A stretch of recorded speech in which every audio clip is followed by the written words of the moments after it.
I get a lot of questions about natural remedies for various pregnancy symptoms, specifically foods and drink that we can use to minimize the symptoms.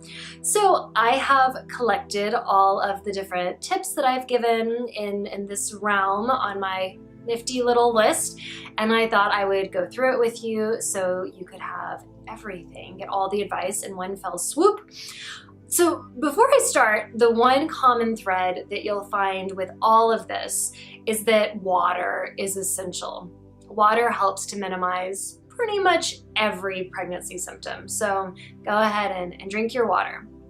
Okay, so we're gonna start with nausea. It's the biggest one. It's really the most uncomfortable one in my opinion. So ginger, I'm sure you've heard that, but it has bioactive compounds that actually interact with the central nervous system and the stomach to help calm nausea. So you can get fresh ginger, you can grate a bit of it and mix it into a smoothie. You can get a fresh juice that has ginger in it. There's ginger capsules, like ginger chews you can get. Try not to get a form of ginger that has like a lot of sugar in it. My favorite way to get my ginger is to just put a few slices in a smoothie. It makes it a little bit zesty and I'm good to go. Nausea is usually gone. When I was pregnant, sometimes my husband and I would go see music at this kind of bar, restaurant that his friend worked at, and she would always make me this like concoction. It was some shredded ginger, like fizzy water, lime, and like a little bit of agave syrup or something. It was actually really good, and it always helped with my nausea. So if you're actually vomiting, you really need to replace the electrolytes that you're losing. So coconut water is a great way to do that. Bananas are really easy on the stomach and they help to replenish your energy after you've been vomiting. Oh, and the banana, of course, helps to replace the potassium that you're losing. Okay, so fatigue. So one thing that makes us really tired when we're pregnant, besides the high levels of progesterone, are big meals. And this happens even when we're not pregnant, right? If we eat a big meal, we get tired, but that is exaggerated when you're pregnant. So if you can, instead of eating 3 big meals, spread your meals out into 6 small meals throughout the day. 6 small nutrient-rich meals will help to keep your energy levels up.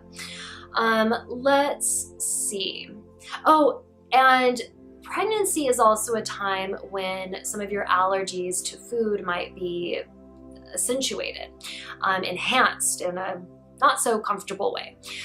So start to notice if, say, after eating foods that have gluten in them, foods with dairy, for example, if you start to feel really uncomfortable, really sluggish, start to look into whether you might have some food allergies.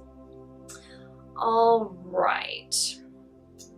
Staying away from foods that have a lot of sugar or caffeine. You don't want to have that really short high and that really long, hard, uncomfortable crash. Eating organic fruits and vegetables, other things that have a lot of nutrients will help to keep your energy levels up. Protein-rich foods, eggs, quinoa, Greek yogurt, they offer longer lasting energy. And bananas. Bananas and water, kind of the common thread. They're like a superfood for energy. And strangely enough, that's like always what I would crave after I'd wake up from a pregnancy nap. I always wanted bananas. Okay, dizziness. Water, of course. Ginger helps with dizziness. Foods high in vitamin C, so oranges, grapefruits, strawberries, bell peppers, they all help with dizziness. Vitamin E rich foods, so spinach, seeds, nuts. Vitamin B6 rich foods, prunes and apricots. Prunes are also great for constipation. And iron rich foods like beans, dark leafy greens, poultry. I developed a really big iron deficiency during pregnancy, and that would usually show up actually as like dizziness and some shakiness and a lot of fatigue. So pay attention to your iron levels. Bloating. That's something most pregnant women experience. Cucumbers are really great for bloating, not just for the eyes, but inside the body as well. They have an antioxidant that actually reduces swelling. Bananas, they prevent water retention. And papaya, they actually they have proteins that break down, or they help break down proteins in your intestines. Sorry. All right, breast tenderness. Okay, so foods with omega-3s really help with breast tenderness and any other symptoms that are kind of like period symptoms, right? So omega-3 fatty acids, you can find those in walnuts, eggs, the capsules, but avocados. Forgetfulness. So forgetfulness kind of actually goes in the same vein with the omega-3 fatty acids that we were just talking about. So all of the foods I just mentioned, the avocados, walnuts, eggs, flaxseed, I forgot that one. It's really good for brain health, so that supports forgetfulness. Berries and coconut oil are actually really good for the brain as well, and can help. Moodiness is another one. I think most of us are guilty of some moodiness during pregnancy, right? So foods high in vitamin C actually help your body deal with the stressor hormone cortisol. So berries, oranges, other vitamin C treats can help with your moodiness.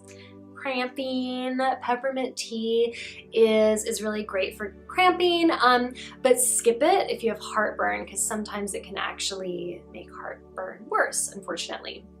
And ginger is really good for cramping. Ginger, water, and bananas are key ingredients for most pregnancy symptoms, for alleviating them. Heartburn, speaking of heartburn, vegetables, they can help to reduce stomach acid. Ginger helps with all things tummy, and oatmeal can actually help to absorb the acid in your stomach. And constipation. Oh, constipation was my biggest enemy during pregnancy. I was always constipated. It's awful. So prunes, just gotta do it sometimes with pregnancy. Anything high in fiber helps with constipation. So prunes, apples, pears, lentils. Sometimes, I know this isn't a food technically, but I would have to pull out the big guns with Metamucil. So you just kind of do what you gotta do. But for the most part, if you're eating foods really high in fiber, you should be good with constipation. And water. If you're dehydrated, it's really easy to become constipated, so drink lots and lots of water.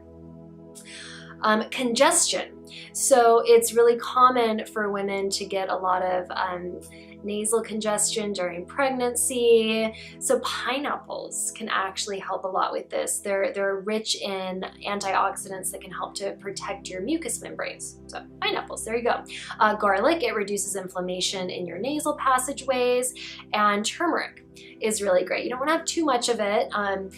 You mainly just want to use it when you're having that nasal decongestion. When you're having the nasal congestion, can't say my words properly today. With turmeric, it's really important that you eat it usually with a fat and that it's hot. So for example, say you're making rice and you throw in some coconut oil and turmeric. So it's attaching to some fats. It also has heat. It helps to really activate the benefits in turmeric. All right, I think that's most of it. Of course, those are not the only foods that help with different pregnancy symptoms. You know, for the most part, eating a really healthy diet, listening to your body, allowing your intuition to guide you, and again, being aware if certain foods, even if they're healthy, make you feel kind of off, to start to investigate if you might have any food allergies. You can talk to a nutritionist, which I think is a really great thing to do during pregnancy. Our primary care physicians or midwives are wonderful, but speaking with somebody who is an expert in nutrition can be really beneficial, especially if you do have dietary restrictions, if you are really sensitive to different types of food. Making a plan with a nutrition can be awesome. All right, so if you have any questions about anything I just went over, or any other pregnancy, childbirth, or early motherhood questions, go ahead and email me at the email address below. And if you're comfortable with it, I will answer your questions on this video series.